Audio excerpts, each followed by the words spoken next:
Ayrat yaş futbolchi. Туп тибәришин kun сайын диярлек җиңүнең 50 еллыгы урамындагы 9-нчы йорт каршында урнашкан балалар мәйданчыгына чыга.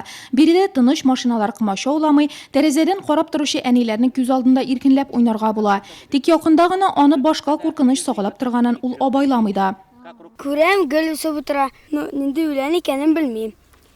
Амброзия, кыжыткан кебек какламый да шайтан таягы кебек шәнешкеләрендә батырмый. Гап-гади шүп үләне сыман янәшәдә генә үсеп утыра. Балалар спорт мәйданчыклары аның әйтерсеңле яраткан урыны. Тимирҗанов урамындагы узган елгына сафка баскан уен мәйданчыгында үз итеп өлгергән ул. Он опасен тем, что является сильнейшим аллергеном.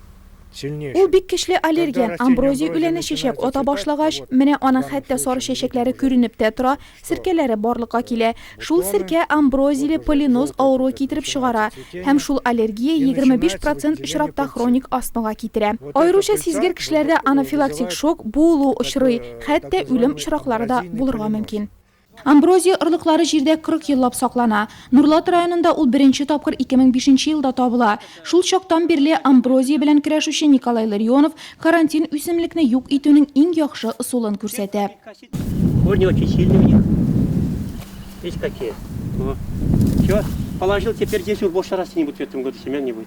Тирнәс бик кыл яңайгылы авыл җирлекләрендә амброзия үзен аеруча яхшы хис итә. Карантин үсемлек плантацияләре авылга кергән юлдан ук башлана һәм иске фермалар территориясендә тагы да күбрәк җәелә. Шулай да фитосанитар белгечләр фикеренчә Яңа-Иглай авылында хәл уңай якка үзгәрә бара. Моңарчы проблемалы саналган кайбер участокларда карантин үсемлек чабылган.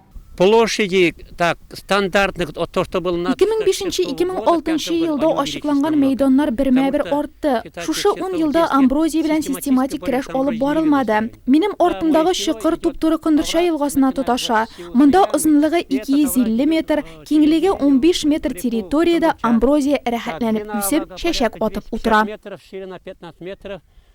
Нурлатта ни бары 3 урам һәм Төньяк Көнчыгыш микрорайонында гына амброзия үсми. Башка бар җирдә дә амброзия бар. Шуңа да Нурлат өчен әлегә амброзия үләне буй җитмәслек проблема булып кала бирә. Монысы беренче дачный урамындагы күренеш. Киңлеге 15, озынлыгы 300 метр булган дымлы чокырда үсүче амброзия биеклеге 2 метрдан узган. Шулай да карантин үсемлек һөҗүменнән кытлу юлы бар ди район җитәкчелеге. Бу көннәрдә узган киңәшмәдә район башлыгы Равил Кузюров амброзияга көн бетәчәк дип белдерде. Своим распоряжением я также дал поручение изыскать Финпалате соответствующие средства для борьбы с этим явлением. Где-то мы должны все-таки в любом случае уже и какие-то препараты, наверное, закупать. Для этого специалисты должны нам подсказать.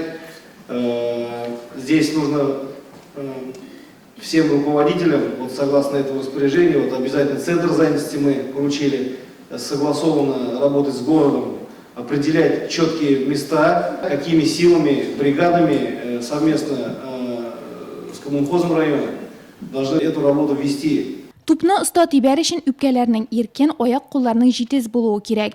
Аллергиядан тәннәре кызышкан, астмадан интеккән кешегә зур спортка юл ябык.